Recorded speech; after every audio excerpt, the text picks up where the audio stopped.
You're also dancing with me every single time. I'm like, It's hard to say no to that song. hi guys, girls, welcome. Happy driving, walking, sitting, wherever this podcast is catching you. We are happy to be here, and we're going to keep today short and sweet and to the point. We want to talk about getting into flow. I was just actually talking to one of our clients who finished. We have a program called Emotional Intelligence Mastery. And she was sharing me this beautiful thing about synchronicities and how, as she was doing this work, it's as if life started to guide her and she began to flow like water through life. And it made me realize that a lot of I was kind of like, this thought came to mind, like mind, if we live in mind, we can never tap into flow. And she was also sharing about this friend of hers, and like she had a conversation with her, and this woman, I guess also a coach, had a very similar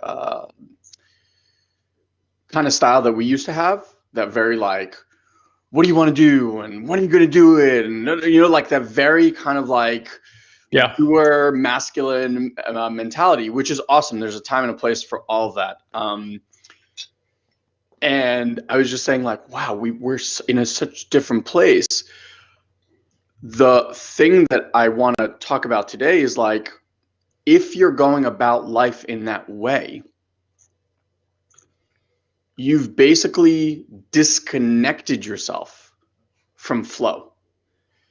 And in flow, and I think we've had this experience more and more lately, it's like in flow is where the magic happens. In flow is where you're awed with life, because everything seems to be new and unexpected. Like we had that transmission healing thing that happened yesterday. We were just talking about how, like, I don't know, I'm sitting there in my chair here in my office,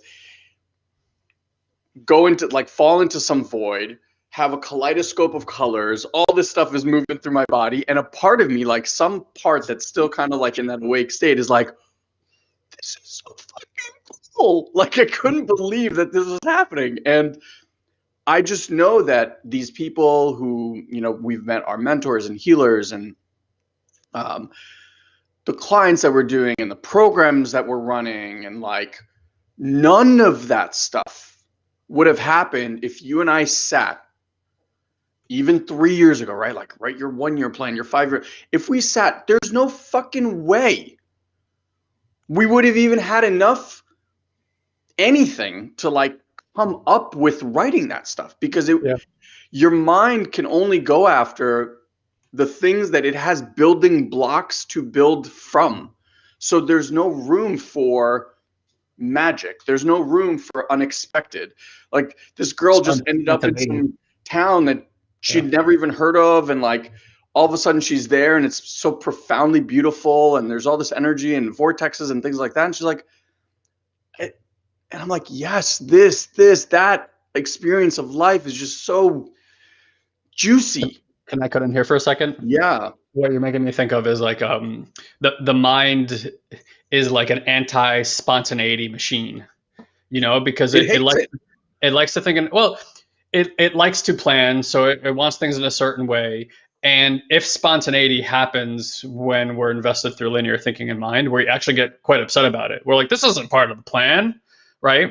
Where it's like, when you're not operating from this level of mind, it's like spontaneity is the most exciting thing in the world. It's just like this continuous magical carpet ride experience that keeps happening. And it's funny because it's like everything else, right? There's a like dual energetics playing there, where it could just feel so dark and mischievous, and why is this happening to me, to like, oh my God, this is amazing that it's happening to me. And it's basically the same phenomenon, just seen from a different level of mind, right? Well, so this is like a really cool topic that you just bring up, and I'm curious what your take on this would be. So if if the mind has no access to spontaneity and like it hates it, right? Then how do you shift from, because I think the stuff that we talk about and the work that we've done, it's like there are barriers, if you will, or patterns that we fall into when our system is scared or nervous or whatever it might be, right?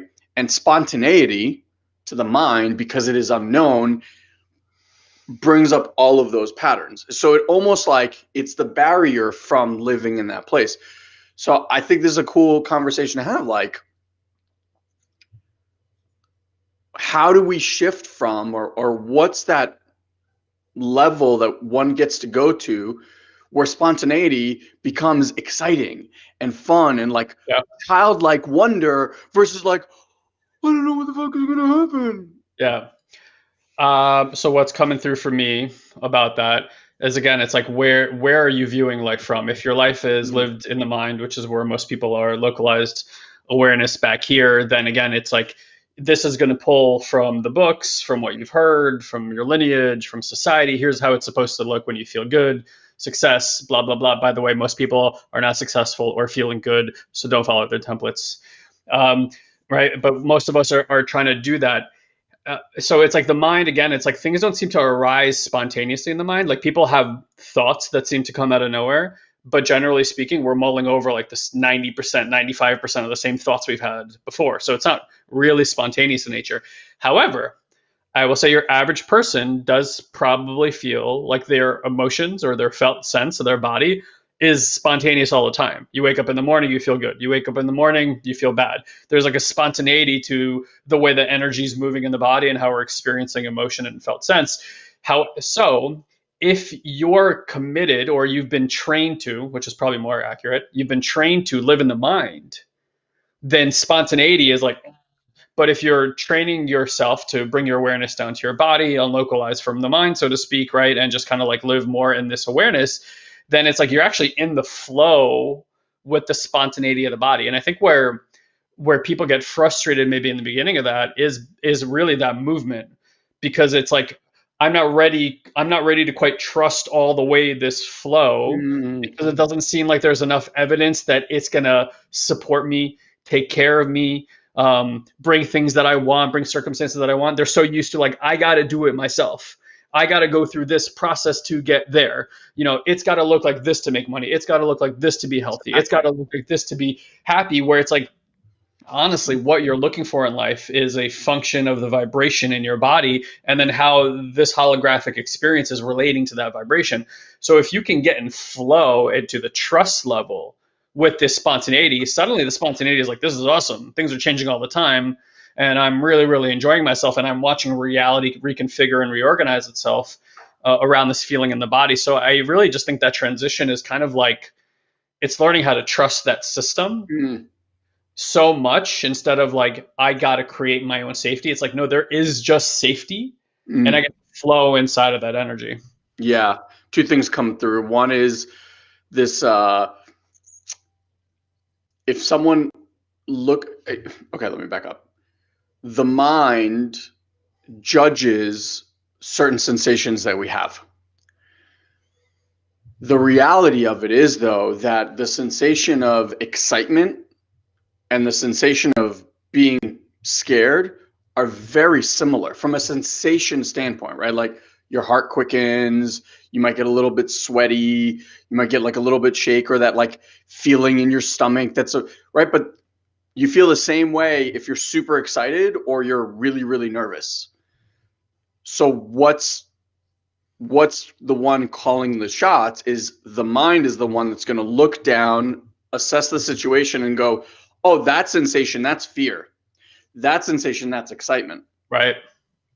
So it's really interesting. And then, by the way, run program based on that sensation versus just seeing where that sensation takes you. Exactly. And so it like almost like diverts the energy, instead of like into the flow, into the same container it knows over and over again. Yeah. That's it. And so we follow the same groove. So it's like, we have some really high-end programs, and I hear this all the time, and I know this to be true because Guy and I have gone through the same thing where we've paid coaches multiple six figures.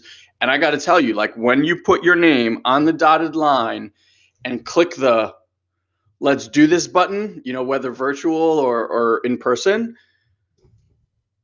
it's like jumping off of a cliff and hoping that a parachute's there to catch you. Like it is scary every single time. But it's those feelings that stop us from taking action. It's those feelings that the mind goes, no, no, no, we don't want to walk there. We don't know if it's going to work. We don't know if it'll work for us. That's a big investment. That's scary. And then we just go, okay, and we back up, right? And the mind's like, okay, good. They're back to where I know. They're back to what's comfortable. Right. And it's understanding and allowing the feeling to be there. So a lot of the work that we do, we're not trying to manage feelings. Guy says this all the time. Life is not about feeling good. Life is about getting good at feeling. And unfortunately, the way that human beings are raised today, maybe thousands of years ago, this was different, but how we're raised today, we're constantly told and constantly programmed how not to feel certain things. Our entire society is programmed right now that sad is bad. I mean, you're sad, here's a pill. Oh, you have anxiety, here's a pill. Oh, you're grieving, here's a pill. And it's like, it's discomfort is bad more than sad, right? Like it's just this whole world of we can't be with any sort of discomfort. That's an even better way to say it. Yeah, from all discomfort, let's just ionize the entire planet. Yeah, like frustration I would put in there, or anxiety or whatever it is. But if you watch, you know, like I have two young kids, Guy's son is a little bit younger. They have an incredible built-in ability to process emotion, just like ride the wave of emotion and come back down. Sure. And they do it so quickly that for an adult to watch, you're like, this doesn't even make any sense. Well, I just want to also use that analogy because like an adult mind who's not comfortable uncomfortable with discomfort, you know, cognitively has been trained that way.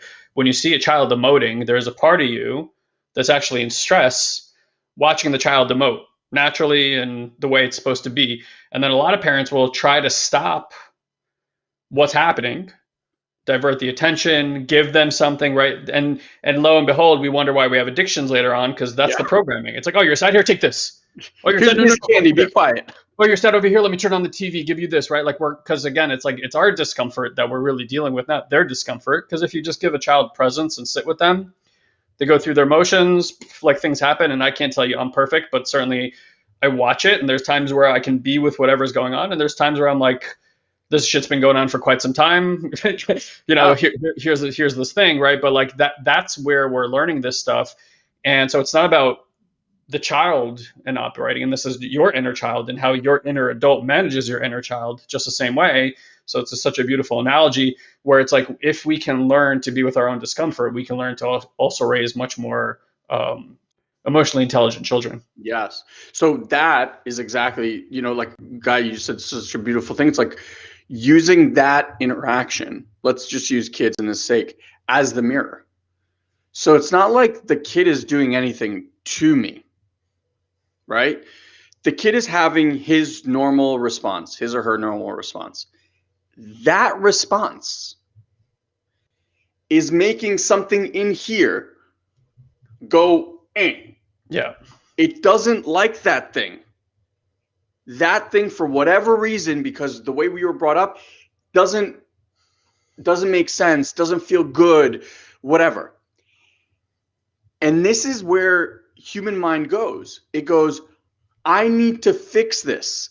We need to make this okay in here. And so we go out and we make the kids stop so that we can feel good in here. That's how, and you can replace kid with boss, wife, husband, circumstance, contractor. It doesn't matter, right? If instead we played a game where there's the out there that did something in here that went uncomfortable, And now you had tools. Instead of having to go and change people and circumstances and all this stuff, which, let's be honest, is fucking exhausting. It is, right? Like, good luck changing your husband. Good luck changing what? Like, it's exhausting. Mm-hmm. And then it just leads to disappointment. So if instead we were like, okay, that doesn't work. We're not going to do that anymore. What can we do? And that's the world that we play in, because if you were able to go back to the way you processed sensations as intuitively as you did when you were a kid, and that thing was happening out there, you noticed the thing happening in here, and you had tools and abilities to simply watch and allow this wave of energy to literally just like roll through you and be gone, that afterwards you're sitting there like, wow, how did that happen? I didn't do anything. And then all of a sudden that same thing that's happening out there has no effect on what's happening inside. That's where we've been playing.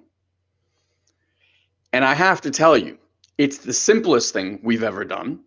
It's the most awing thing we've ever done. And it's the easiest thing to teach people how to do. Because everything we've done before with the mindset stuff, it's like, okay, you have to know this process and how do you reframe this? And if this is happening out there, maybe you have this conversation and you write this thing down and you go through this. We did all of it. And now it's like, I mean, I don't know. When was the last time you did any of that stuff? It's just like, it's not even. Yeah, I was going to say it's because teaching it is fun and easy because it's intuitive. Yeah. Because it's innate. It is how we operate. So to point at it for people is actually pointing back at their natural state, which the cognition of the mind has taken them away from. Yeah. So when we're trying to teach people philosophy and psychology, we're saying you have this cognitive learning. We're going to teach you other cognitive learning to like layer it and manage this other cognitive learning so that you can be and try to manage yourself some other way. But you don't have to do any of that if you just go back to the innate. Yeah. No child has to be taught how to manage an emotion or how to feel through something or how to pretend and imagine and create a world through their felt sense and completely be and like enveloped in it and enjoy that experience and completely shift their reality, shift their state, like all these things that we work so hard to do as adults. Children are just like, beep. You know, it's so easy for them. So I think what's interesting is as an adult to like learn about your innate again and then go like, oh, that was a lot easier than I thought. All I have to do is just go, start operating in the way that it used to be. I think most of us have just forgotten. I certainly did. But it's like, it's also bringing in the adult experience and allowing that to cultivate, not just from a child, right? Because we can't all run around in this world like riding unicorns, although that would be kind of cool. It's like, we still want to produce and create, but we want to create from an aligned place. We can't get there if you're not connected to your innate, because your innate is where the alignment is. That is why you came here. It is where your energy is. It is how you source and cultivate your energy that brings through all these other amazing gifts like intuition, abundant manifestation, synchronicities, like all that stuff is connected to it, right? We have words for it, but it's just a cultivation of energy. So we're either going to keep trying to move the energy into these places, which, we look all over the world and we see how that's going, or we're going to learn about our innate and we're going to bring in the adult side of this, this co-creation, this co-creator that can take that energy and actually start using it the way that it was intended. Yeah. It really is like a process of remembering who you are. And it's this slow, maybe not so slow, but it's a process of unmasking. So like when you feel that sensation and it doesn't feel good inside, a long time ago, you created a strategy to protect yourself from that feeling. And that strategy has you put on a mask. And then you go through life. And then something else happens and you put on this other mask and so on and so forth. And ultimately, this is just like unmasking and getting comfortable with that part. I read this somewhere, I don't remember where, but humans are so afraid of unmasking because we haven't seen what's under there for so long that we like have this fear that if we take this off, the thing that's underneath, we don't know it, and it could like scare people. It's like like in Phantom of the Opera, it's like deformed under there somehow, and it keeps us stagnant, and it keeps us fearful of getting rid of it. It's like, well, if I remove this identity, like, who am I? What's underneath there? Right. And it really, again, I think that comes from that process of doing this work from the mind versus just like naturally releasing and allowing these things to be shed. Sure. I hear like there's a cognitive identity and there's the intuitive identity. Yeah. Like I know, like Elon said, I have almost a 2-year-old at home, which is crazy all in itself right now. But like he has an intuitive identity. Like I didn't teach him his identity, and within a matter of months, it was very obvious what he wanted, how he wanted it. Like you could start putting all this personification on him. But a lot of us have conditioned identity, which is like, get a job, don't speak badly of authority, listen to people, regurgitate right answers, be defensive about your answers, right? And like policing each other and like, here's the way to get to happy. But again, we just got to look out and be like, that cognitive identity is more like a template that's being conditioned on the human race. And it's a little bit different every country, but it is a template that's being given through media and government and movies and books and a whole bunch of other stuff that we pick up along the way. But it's not you, which is why it always feels inauthentic to be anything but yourself. Even in the entrepreneurial space, people get in and they see people being successful and they start emulating those successful people, thinking that's success, and they either can't find it or they don't feel like themselves. And then it's like, yeah, because that's not how you do business intuitively. That's how that person did business and taught you to do business. And now because they're the authority and you've been trained to not speak badly of authority, to make sure you always listen to authority, right? That's how, like the school regime and all that kind of stuff. You lose yourself. And then it's always this process of like going through this, like hitting your head against the wall for a while till you're like, oh, I can be me and do this.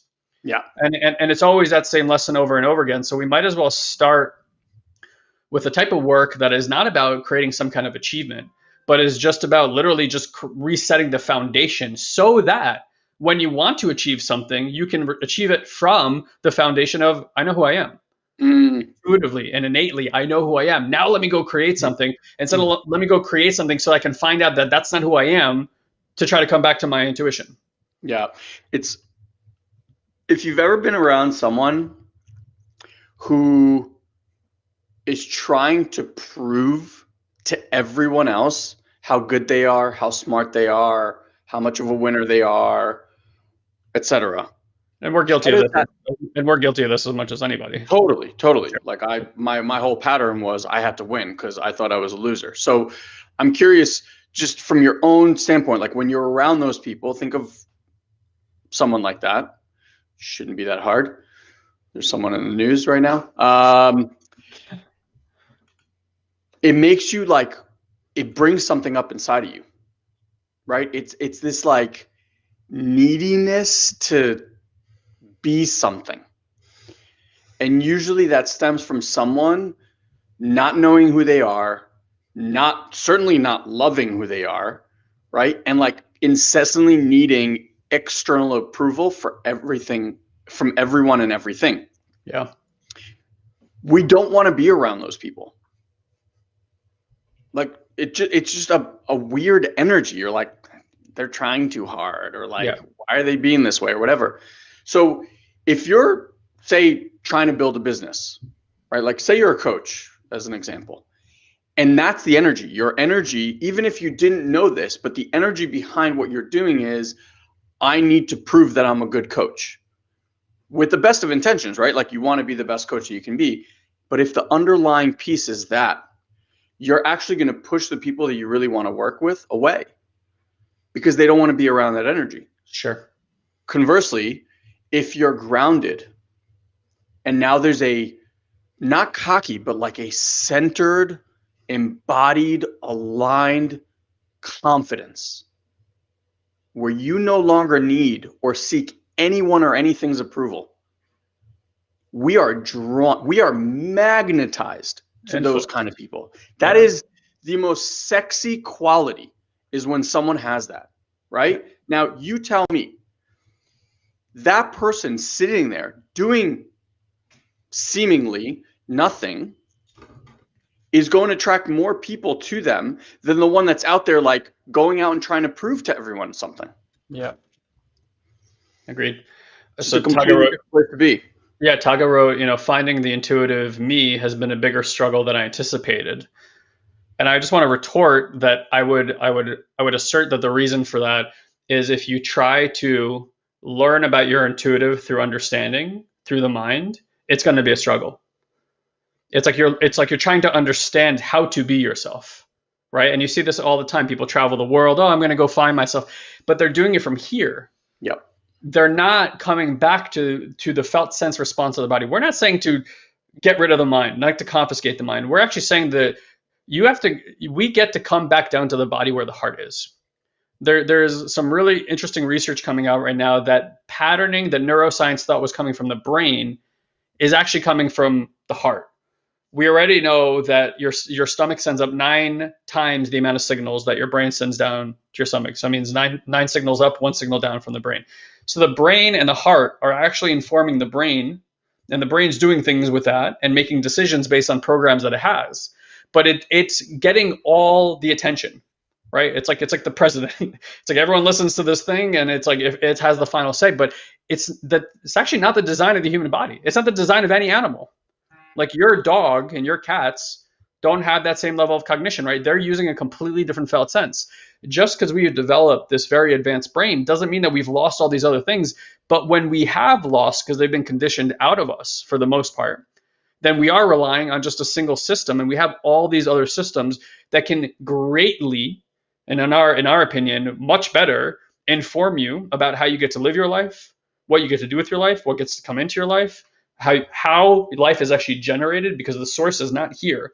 The source is deep in the system. It's low in the system, in the roots, right? So just like any animal or plant, it's a root up energy. So if you are just here all the time, you've cut yourself off. So that's why we find when people come to, and this will be a segue, like when people come to our two-day live event, that's what we show them. We show them how to get back to innate, not through comprehension or understanding. We actually have them feel their innate. And let that sink in. We actually have them feel their innate. And we point at it while it's online, because Elon and I have developed such a strong felt sense in our own innate and energetic bodies that we can actually feel your innate and energetic bodies. And anybody can do this. This is the natural state of the human being. So we will point at it as it's happening so you can get real-time feedback on your innate and how it feels. And then you're like, oh my God, that's what that is. And you're like, mm-hmm. Yeah. And welcome back to life. And right. And once you become aware of that once, you can't become unaware of it. Just like balance on a bicycle. It's like, it's in. Now you have this felt sense. And again, balance as a felt sense cannot be understood. So if you're trying to understand your intuition, manifestation, synchronicity, it is not at the level of comprehension. And it's why so much of the old guard of personal development that's still teaching tech from 50, 60, 70 years ago keeps trying to have you understand about these things that you don't have to understand because they're part of your innate. So it's just start feeling the innate again. All that stuff kind of comes online by itself as a byproduct. Yeah. So for those that are listening right now, we still have tickets available for our live event that's happening November 13th and 14th. You can find out all of the information if you head over to oldsouls.live/November. I'll say that again, oldsouls.live/November. If you're in the car, you can grab this on show notes as well. You can grab your tickets today. They are going very quickly, and the price is going up through the tiers as people are buying tickets. So act fast, act now. the one thing I tell everyone is, look, if this level of conversation, I know like Taga is looking to has joined, and Stephanie Garnett, who's here, has joined. So smart people. If this resonates with you and you're like, you know what, I have felt that stuckness. I have tried X and it hasn't worked.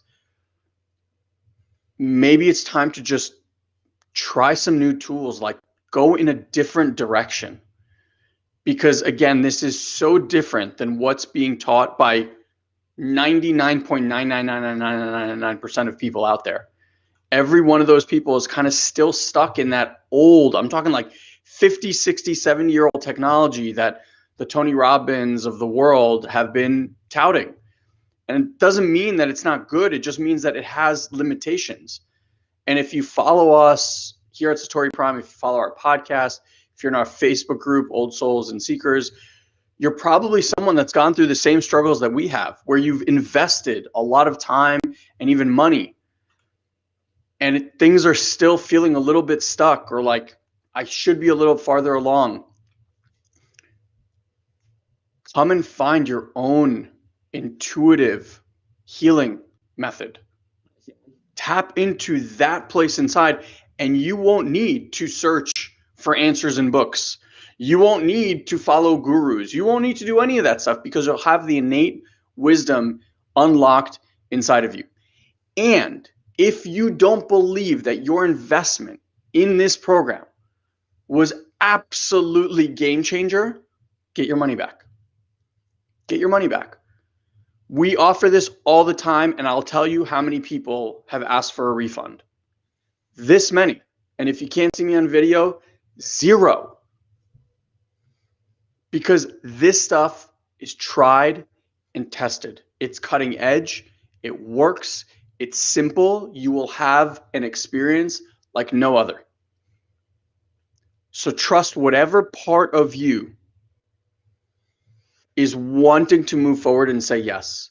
And know that the second you do that, your mind will chime in, because this is unknown, and this will, shed some light on where the mind is trying to control you. And it's going to tell you, we shouldn't do this. This won't work for you. This is too expensive. I don't have time. I got this thing. It will throw everything in the kitchen sink at you to not have you take action. I know, because it does that to me every single time I want to take some sort of step in a direction. That's what the mind does. Mm-hmm.